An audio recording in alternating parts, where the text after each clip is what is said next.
하다가 드디어 오늘 간만에 시작하기로 했습니다. 네. 오늘 저희가 함께 볼 책은 이 나로 살아가는 기쁨이라는 책인데요. 네. 이것은 그리고 모든 것이 변했다라는 그 책을 쓴 저자 네네 아니타 무르자니 예. 네네 그분이 그 사람들이 많은 질문을 갖고 있는데 그 질문에 대해서 조금 더 구체적으로 하나씩 네네. 10가지 주제로 짚어가면서 책을 썼습니다. 네. 그래서 오늘은 일부러 이 책을 지금 함께 보려고 하는데요. 나로 살아가는 기쁨. 제가 굉장히 관심 있는 주제 중에 하나인데요. 네. 나로 살아간다. 이게 어떻게 보면 아는 것 같기도 하고 모르는 것 같기도 하고. 네, 그렇죠. 이게 어떻게 보면 이제 나를 잘 알기도 하고 모르는 것 같기도 하고. 예전에는 제가 저를 굉장히 잘 안다고 생각을 했거든요. 네. 근데 나를 잘 모르는 것 같다라는 생각이 들기도 해요. 네. 선생님은 어떠세요? 뭐 이쪽 그러니까 내가 나를 알아가는 부분도 있긴 한데 이제 사실은 조금 더 많은 거죠. 그러니까 이게 무슨 말이냐면 그 조혜리의 창에 의하면 모든 사람이 아는 이제 4가지 창의 모습이거든요. 너도 네. 알고 나도 아는 부분, 너는 알고 나는 모르는 부분, 나는 알고 너는 모르는 부분, 너도 나도 모르는 부분이 있다라고 얘기를 해요. 근데 이제 너도 알고 나는 이제 모르는 부분에 대해서는 우리가 다른 사람의 이제 피드백을 통해서 나에 대해서 인식을 하고 인지를 하고 깨달아 알아가는 과정이 가능한데 나는 알지만 남을 모르는 부분은 사실은 우리의 컴플렉스인 경우가 더 많은 부분인 거예요. 그러니까 이게 오픈이 되지 않으면 사실은 너도 모르고 나도 모르는 부분은 사실은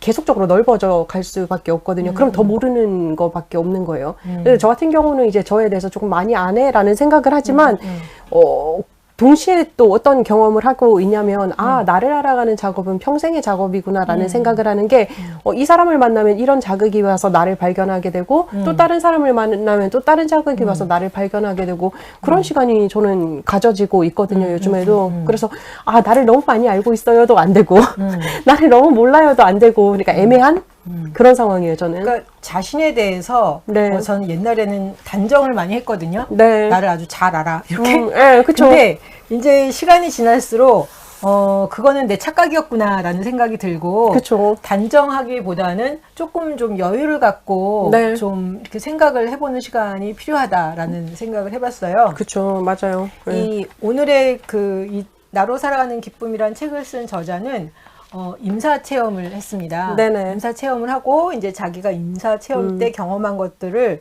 이렇게 글로 쭉 이렇게 엮어나가고 있는데요. 네. 저는 보면서 이게 뭐라 그러지? 조금 더 좀 현실 감각이 있는 것 같아요. 왜냐하면 내가 죽음에 대해서 이렇게 해가지고 뭐 학자들이, 철학자들이, 뭐 신학자들이 네네네. 막 글을 쓸 수 있는데 그거와는 다르게 이 사람은 실제로 어떤 그 자기의 경험과 엮어서 이야기를 해서 네네. 훨씬 더 저한테는 많이 와닿고 네네. 이 저자한테서 가장 많이 들었던 이야기 중에 하나가 자기를 사랑하라. 네. 자기를 사랑하라 하는 이야기인데 많은 사람들이 좀 자신에 대해서 그다음에 일반 어떤 선입견 같은 것 때문에 많이 억압을 받는다라는 이야기를 해요. 네. 그래서 거기서 첫 번째 나오는 신념이 행한 대로 받는다라는 이야기가 있어요.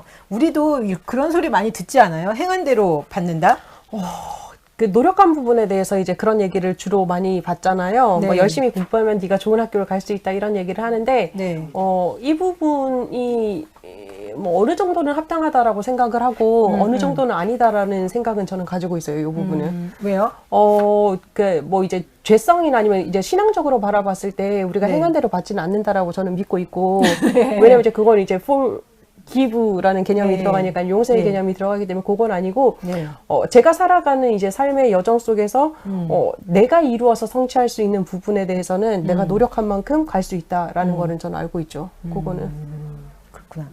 여기 제가 33페이지 잠깐 읽어볼게요. 네네. 여기 보면은 이런 이야기가 나와요. 나는 아무것도 증명할 필요나 성취할 필요가 없었고 그 무엇이 되어야 할 필요도 없었다. 이것은 태양이 저녁이 되면 지고 다음날 아침이 되면 다시 떠오르는 것처럼 그냥 그런 것이다.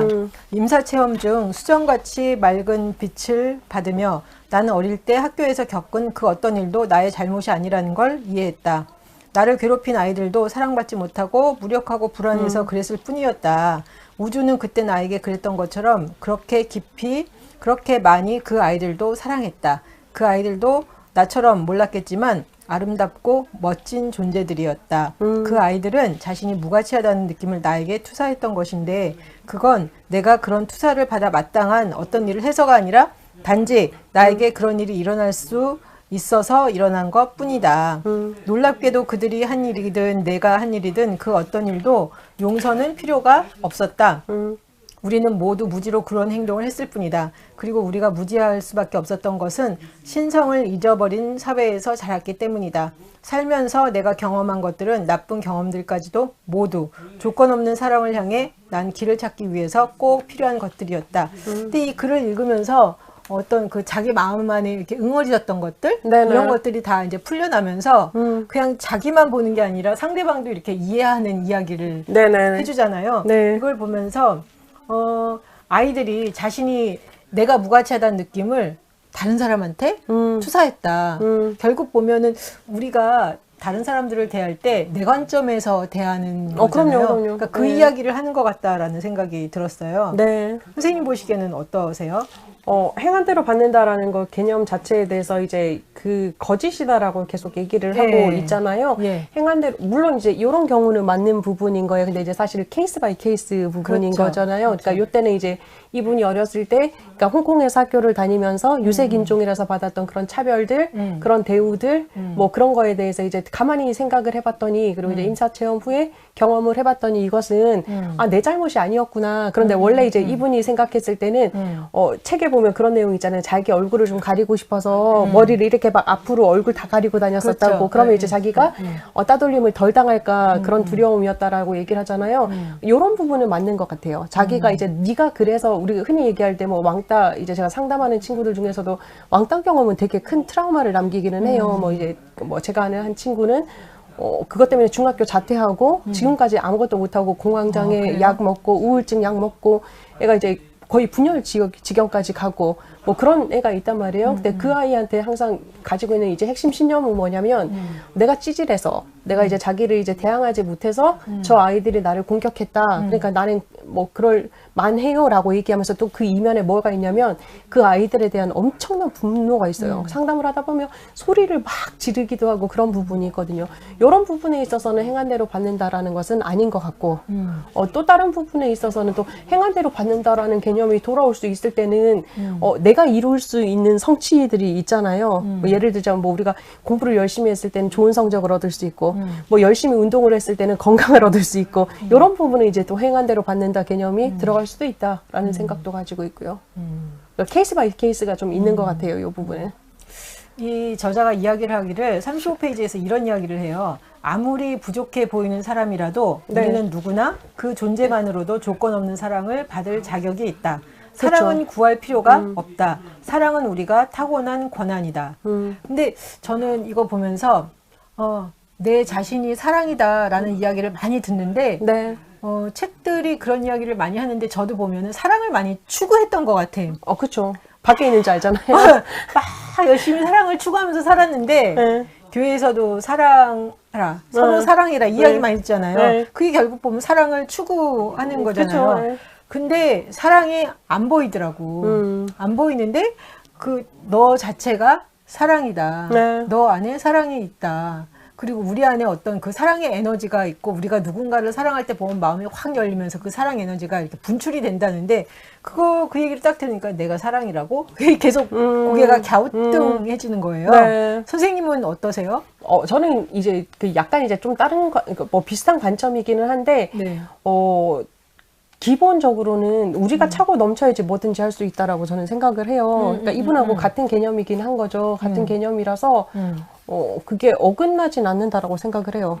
내가 귀하다, 그다음 내가 이제 소중하다, 내가 가치가 있다, 그리고 나에게는 뭐든지 가능한 가능성이 있다. 근데 이 가능성이 우리가 흔히 말하는 뭐 성공 그런 개념이 아니라 우리가 어쨌든 이 세상에 보내진 목적이 있잖아요. 거기에 대해서는 어쨌든 우리가 그 목적대로 살아가는 가능성이 있다라고 바라본다면 그거를 통해서 자꾸 옆에 사람한테 줄 수 있는데 한 가지 내가 사랑이다. 이것도 동의가 되세요? 사랑이죠. 그렇지 않으면 사랑할 수가 없잖아요, 사실. 그런가? 그 당연한 거 아니에요? 그러니까 성경에서도 그 얘기 있잖아요. 하나님을 사랑하라, 내 이웃을 내 몸과 같이 사랑하라라고 얘기하신 이유가 한 가지인 거예요.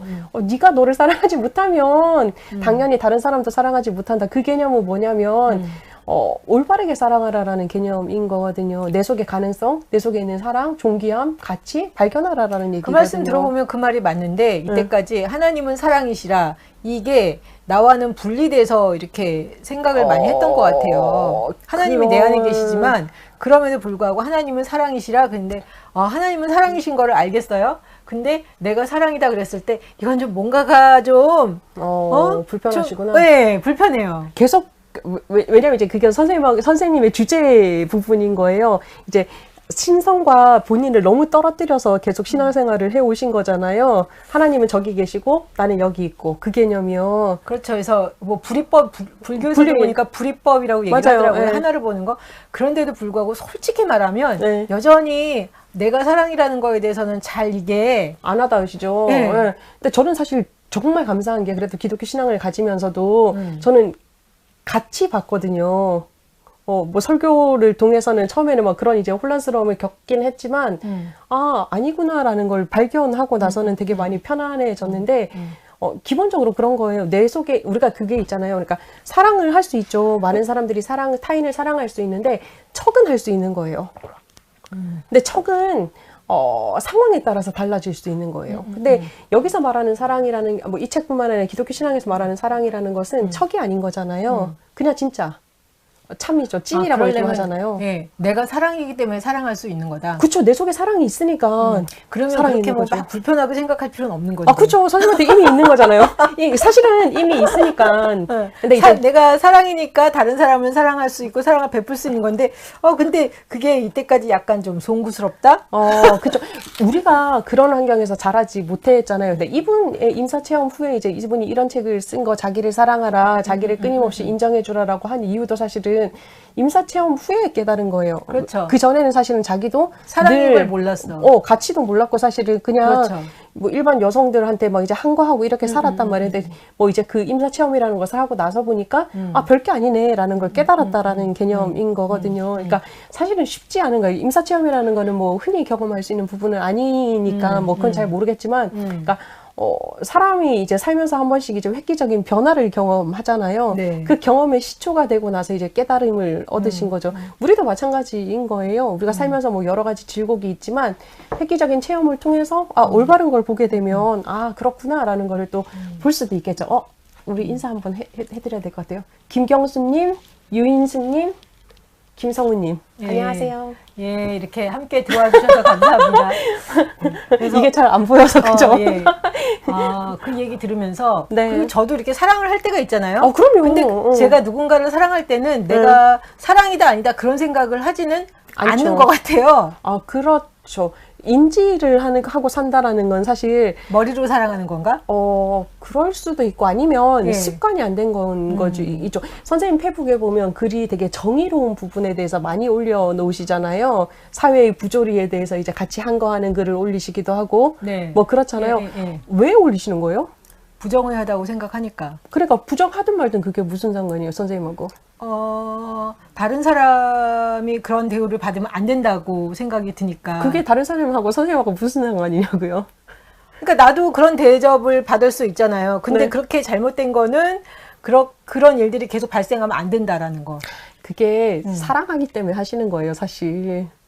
선생님 맞네요. 나름의 사랑의 표현인 거죠. 선생님이 맞네요. 내가 이걸 왜 질문했냐면 뭐 따져 부르려는 게 아니라 선생님이 이제 선생님이 사랑한다라는 표현 방식을 우리가 흔히 생각하는 것처럼 저는 이제 좀 부드러운 인간이다 보니까 사랑해 막 이런 거 애기들한테도 잘하고 교인들한테도 잘하는데 이런 방식만이라고 생각을 하시는 거예요. 근데 사실 맞아요, 선생님의 맞아요. 사랑 방식은 그게 아닌 거죠. 네. 나는 내 목소리를 내서 힘든 사람들, 약자들에 대해서 난 대변하고 살겠다. 뭐 이게 반영이 되든 말든 상관없이 나는 내 목소리를 내겠다. 본인하고 상관없는데도. 그게 사랑이죠, 사실. 그래서 사랑의 못하신 표현 거죠. 방식이 다른 다르니까. 거죠. 다른데 우리가 이미 사랑이라고 하면 나는 이미 인지가 하지만 있잖아요. 이렇게 해주는 그쵸, 거 그쵸. 이게 사랑이라 생각이 드니까 제가 하는 거는 이거는 사랑이 아니라고 생각하시잖아요. 근데 네. 그것도 또 다른 사랑의 방식인 거잖아요. 오늘은 이게 네. 좀 제 머릿속에서 많이 좀 왔다 갔다 하면서 아우 내가 사랑이라는 것 자체를 받아들이기를 되게 불편해하고 송구스러워 했던 것들이 좀 많이 좀 편안해지는 것 같아요. 네, 저네요. 그러니까 이렇게 책들을 많이 보면은 머리로는 이해해. 근데 네. 그럼에도 불구하고 저는 이렇게 참 많이 사랑 이러면 되게 불편했고 내가 어떻게 감히 사랑이라고 뭐 이런 생각을 했는데 그런 부분에 대해서 조금 더 편안하게 받아들일 수 있게 된 것 같습니다. 네. 여기에 그 38페이지 이런 얘기가 나오는데요. 나는 다음과 같을 때 내가 가치 있는 사람임을 증명하지 않고도 그 자체로 충분하다고 느낀다. 그렇게 이야기하면서 첫 번째, 사람들이 나를 참을 수 없을 정도로 화나게 해도 마음의 중심을 잡고 지금 해야 할 일에 집중할 수 있을 때. 두 번째는 나의 외모나 내가 성취한 일 같은 외부적인 것들로 나의 가치를 측정하지 않을 때. 세 번째, 내가 무엇을 가질 자격이 있을까를 생각하지 않고 내가 정말 누구인지를 생각할 때 내가 순수한 사랑이고 순수한 의식이라고 느낄 때라고 이야기를 해요. 보통 이렇게 느낄 때는 흔들리지 않겠죠. 네, 그냥 흔들리지 않죠. 자기 길을 갈 수 있겠죠. 네, 맞아요. 예. 근데 뭐 이게 흔들려도 괜찮아요, 사실. 흔들리는 거에 대해서 되게 불편해. 하시는 거잖아요. 그렇죠. 근데 사실 뭐 우리가 인간인데 아예 안 흔들릴 수는 없잖아요. 대신 흔들려도 이게 시간만 짧아지면 되는 거예요. 예전에 흔들렸다가 다시 정상으로 돌아오는데 한 달이 걸렸다. 그러면 이제 29일이 걸리면 성공하신 거예요. 나아지고 있는 거죠. 그렇죠. 28일이 되면 더 나아지고 있는 거고. 그 말씀이 맞는데 저는 아마 이렇게 완전을 추구하니까 제대로 한 번에 똑바로 정확하게 안 하면은 이거는 안 되는 거다라는 생각이 저한테 이렇게 스트레스로 와서 그죠. 이렇게 뭐죠 이렇게 전진하면서 이렇게 나아지는 거 점진적으로 네네네. 그거에 대해서 별로 이렇게 독려를 잘 못했던 것 같다라는 네네, 생각이 맞아요. 듭니다. 네.